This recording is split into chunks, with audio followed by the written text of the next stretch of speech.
Hello friends, आज मैं एक टॉपिक डिस्कस कर रही हूँ जो यूजीसी नेट के एग्ज़ाम में पेपर 1 में आता है। ये है एनवायरनमेंट। एनवायरनमेंट में से वैसे 3 to 4 क्वेश्चंस और वैसे 5 क्वेश्चंस आते ही हैं और वो एग्ज़ाम के उसमें दिया भी हुआ है। मैं ट्राई करूँगी कि आपको इजी और कंसाइज वे में एनवायरनमेंट से रिलेटेड कुछ फैक्ट्स बता सकूँ। जो बच्चे इस बार नेट के एग्ज़ाम में अपीयर हो रहे हैं वो ये वीडियो ज़रूर देखें, ये शायद उनको थोड़ा हेल्प कर देगा। So let's start. मैंने आज जो टॉपिक लिया है ये है समिट्स।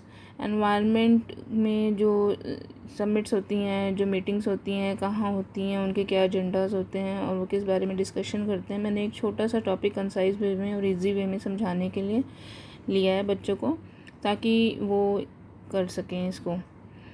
सो मेरा पहला है मिलेनियम 2000।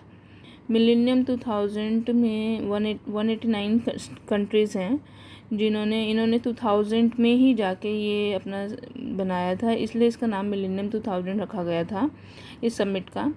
ये 6 सितंबर से 8 सितंबर के बीच में हुई थी न्यूयॉर्क में। इसमें क्या हुआ था, जो यूनाइटेड नेशंस के जनरल असेंबली थी उसमें उन लोगों ने डिसाइड किया था कि हमें ना अपने 17 गोल्स बनाने चाहिए जिनके अकॉर्डिंग हमको काम करना चाहिए। डिस्कशंस हुई थी कि हमें अपने मतलब जो वर्ल्ड है वो ट्रांसफॉर्म करना चाहिए। क्योंकि हमारे वर्ल्ड जो एनवायरनमेंट है वो बहुत ख़राब होता जा रहा है।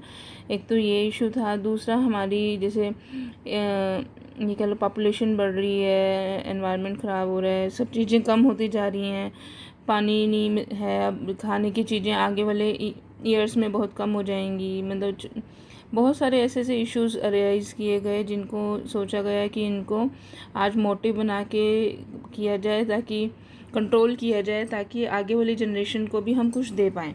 तो इसलिए इन्होंने क्या किया, पहले तो इसमें अपने मेन जो अपने 8 गोल्स बनाए थे वो मैं डिस्कस कर रही हूँ। इन्होंने क्या कहा, ट्रांसफॉर्म करना चाहिए हमें वर्ल्ड को, और 2030 तक एक एजेंडा रखा गया फॉर सस्टेनेबल डेवलपमेंट गोल कह के। तो इसमें हमने सबसे पहले जो किया वो हमने जो फर्स्ट 8 गोल्स रखे वो थे पॉवर्टी एंड हंगर। मतलब हमें गरीबी और भुखमरी को कम करना चाहिए, हमें प्राइमरी एजुकेशन सब जगह देनी चाहिए, जेंडर इक्वलिटी लानी चाहिए, वुमेन एम्पावरमेंट देना चाहिए। मतलब जो चाइल्ड मोर्टेलिटी रेट है जो डिक्रीज़ हो रहा है, बच्चे मर जाते हैं, किस रीज़न से मर रहे हैं, क्या है, उसको कम करना चाहिए। हेल्दी एनवायरनमेंट देना चाहिए बच्चों को, मैटरनल हेल्थ इम्प्रूवमेंट्स देनी चाहिए जहाँ जहाँ पे भी नीडेड हैं। और हमें कुछ ना कुछ HIV पेशेंट्स, एड्स पेशेंट्स और मलेरिया जो ऐसी बीमारियां जो फैल रही हैं उनके लिए भी हमें कुछ काम करना चाहिए। एनवायरनमेंट को सबसे ये बहुत इम्पोर्टेंट है कि एनवायरनमेंट को सस्टेन करना चाहिए, क्योंकि हमारे एनवायरनमेंट में जो ग्रीन हाउस गैसेस हैं वो बहुत ज़्यादा एमिशन हो रहा है। तो इन्होंने एक वो भी टारगेट इसमें रखा। This was not a main target but some minor target, कि हमें इसको भी कहीं ना कहीं सस्टेन करना चाहिए। और ग्लोबल पार्टनरशिप कि सारी कंट्रीज़ को आपस में मिलके काम करना है और सब जगह एक दूसरे को हेल्प करें। इसलिए उसके बाद इसको एक्सटेंड करके मेन जो 17 गोल्स हैं वो ये हैं। इन्होंने जो उसको कंसाइज वे में किया वो मेन 8 गोल ये रखे थे कि हमें इसको इन चीज़ों को ध्यान में रखना चाहिए। लेकिन इन्होंने जो जब गोल्स बनाए थे तो 17 गोल्स बनाए थे, वो 17 गोल्स ये थे। इन्होंने सबसे पहले यही किया कि पावर्टी मतलब ऐसा नो पावर्टी हो, नो हंगर हो, गुड हेल्थ दें, गुड एजुकेशन हो, gender equality, clean water and sanitation की फैसिलिटी दें, अफोर्डेबल एनर्जी हो, मतलब उसके बाद डिसेंट वर्क हो, industry and innovation infrastructure development कर सकें हम, reduce inequality, women empowerment, sustainable cities, construction and production, climate action, life below water, मतलब जो एक्वेटिक एनिमल्स हैं उनके लिए भी हमें कुछ करना चाहिए, लाइफ ऑन लैंड, मतलब हमें जो एनिमल्स हैं, बर्ड्स हैं, उनके लिए भी हमें कुछ करना चाहिए, पीस एंड जस्टिस के लिए भी करना चाहिए। पार्टनरशिप गोल्स कुछ जनरेट करने चाहिए जिनको हमें धीरे धीरे काम करना चाहिए, ताकि हमारी अर्थ को हम आगे नरिश कर सकें। तो हमारी मिलेनियम 2000 में मेन ये टॉपिक डिस्कस किए गए यूनाइटेड नेशंस के थ्रू। इसके बाद आपको मतलब ये मैं इसलिए बता रही हूँ क्योंकि आपको ये अगर इससे क्वेश्चन आते हैं कि 17 गोल्स हमारे ये थे, लेकिन आपको क्वेश्चन आ जाए मेन 8 गोल्स तो ये हैं, अब इन इससे एक्स्ट्रा अगर कोई गोल देता है वो 17 गोल्स में से हैं, तो आप जो टॉप 8 में नहीं है, तो आप फाइंड आउट कर सको कि हाँ कौन सा गोल है जो मतलब 17 में आता है और जो 8 में नहीं आता। तो ऐसे ऐसे करके क्वेश्चंस बन जाते हैं, तो आप उसको आइडेंटिफाई कर सको। इसलिए मैंने टॉप 8 गोल्स भी दिए जो इन्होंने बनाए थे, और टॉप 17 गोल्स भी दिए जो इन्होंने सोचे थे कि हमें एनवायरनमेंट के रिगार्डिंग ऐसे करना चाहिए। नेक्स्ट है हमारा green house mission. Green house mission क्या है? ये इंडिया में बनाया था, ये जब मोदी गवर्नमेंट आई थी, मोदी सर की, तब बनाया गया था। इसमें हमने फेब 2014 में स्टार्ट हुआ था। ये पार्लियामेंट पैनल में भी अप्रूव हुआ है और गवर्नमेंट इसकी फंडिंग भी करती है हमारे एनवायरनमेंट को क्लीन करने के लिए। आपने ग्रीन इंडिया मिशन सुना ही होगा, ग्रीन इंडिया, क्लीन इंडिया, ये सब इसमें ही स्टार्ट हुआ है। तो इसमें क्या था कि हमने सबसे पहले बनाया है कि हमें अपने एनवायरनमेंट को प्रोटेक्ट करना है। उसके बाद हमने कहा कि हमने उसको रिस्टोर करना है। पहले हमने मतलब अगर सिंपल लैंग्वेज में कहूँ तो हमने पहले अपने फॉरेस्ट को प्रोटेक्ट करना है, जो ख़राब हो गए हैं, जो कट गई हैं लैंड्स, उनको रिस्टोर करना है, उनमें दोबारा पौधे लगाने हैं, इंक्रीज़ करने हैं अपने फॉरेस्ट डेंसिटी, क्योंकि वो CO2 एमिशन बहुत ज़्यादा हो रहा है, तो उसको बैलेंस करने के लिए हमें अपने फॉरेस्ट चाहिए। तो वो, और रिस्पॉन्डिंग टू क्लाइमेट चेंज, और फिर बाद में देखना है कि वो रिस्पॉन्ड कर रहे हैं नहीं कर रहे क्लाइमेट चेंज में। ये बेसिकली इसलिए बनाया गया है, इसको 2020 से 30 के बीच में टारगेट रखा गया। हमने इसमें बीच में टारगेट मतलब अब जो न्यू टारगेट रखा है वो 2020-30 के बीच में ये रखा है कि हमने जो कार्बन डाइऑक्साइड है या ये ग्रीन हाउस इमिशन गैसेस हैं उनको 2.53 बिलियन कम करना है, कि ये बहुत ज़्यादा है इसका मिशन, तो हमें इतना रेशो उसका कम करना है। थर्ड हमारा प्लान जो मैं आपसे डिस्कस कर रही हूँ, सबमिट मतलब ये कह लो ये प्लान, वो है नेशनल एक्शन प्लान। हमारी गवर्नमेंट ने एक नेशनल एक्शन प्लान भी दिया है, ये इंडिया का है, ये सबमिट नहीं है, ये इंडिया का प्लान है। तो इसमें है, ये कब से स्टार्ट हुआ हमारा? ये हुआ 30 जून 2008 से।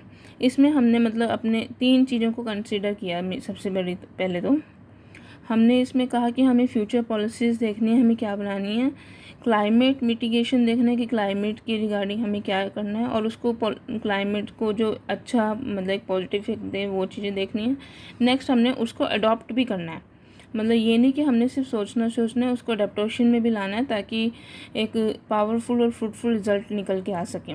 इसमें हमने कंसीडर किया कि हमें वाटर रिसोर्सेज को भी देखना है, इसमें हमें रिन्यूएबल रिसोर्सेज भी देखने हैं, और एनर्जी को एफिशिएंसी इंक्रीज़ करनी है, मतलब मेन हमारे ये थे इसमें। तो इसमें हमने क्या किया, अपने 8 मिशंस रखे थे जो हमारे इसने रखे थे। National action plan on climate change, हमने एक कमेटी बनाई जिसको मतलब ये बना दिया national action plan on climate change, मतलब एक उसके अंदर हमने ये चीज़ें रखी कि हमने इन चीज़ों को मेंटेन करना है। पहला हमने मिशन रखा सोलर मिशन। इसमें हमने रखा कि 1000 मेगावाट हमें हर साल जो सोलर पावर प्लांट्स हैं उनसे जो हमें एनर्जी मिलती है वो हमें इंक्रीज़ करनी है। सेकंड हमने रखा एनहांस एनर्जी एफिशिएंसी। इसमें हमने रखा कि जो एनर्जी की है वो हमें सेम रखनी है, मतलब जो हम अगर ये कहें कि 10,000 मेगावाट हमें एनर्जी कम करनी है, इसमें हमने 2012 के अकॉर्डिंग रखा था कि हमने वो कम करनी है। हम एनर्जी का यूज़ बहुत ज़्यादा कर रहे हैं, तो हमने एनहांस करना है कि हम ऐसे प्लांट्स लगाए जाएँ जिनमें एनर्जी कम यूज़ हो और मतलब हमारा बचत हो पाए एनर्जी की। थर्ड था हमारा सस्टेनेबल हैबिटेट।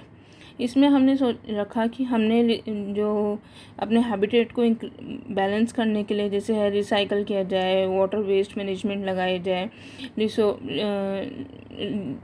डिफॉरेस्टेशन किया जाए को कम किया जाए, डेजर्टिफिकेशन को कम किया जाए। ये वाले जो इश्यूज़ थे हमने इनको स्टार्ट किया कि हमें इन सारे के बारे में सोचना चाहिए और हमें इनको कम भी करना है।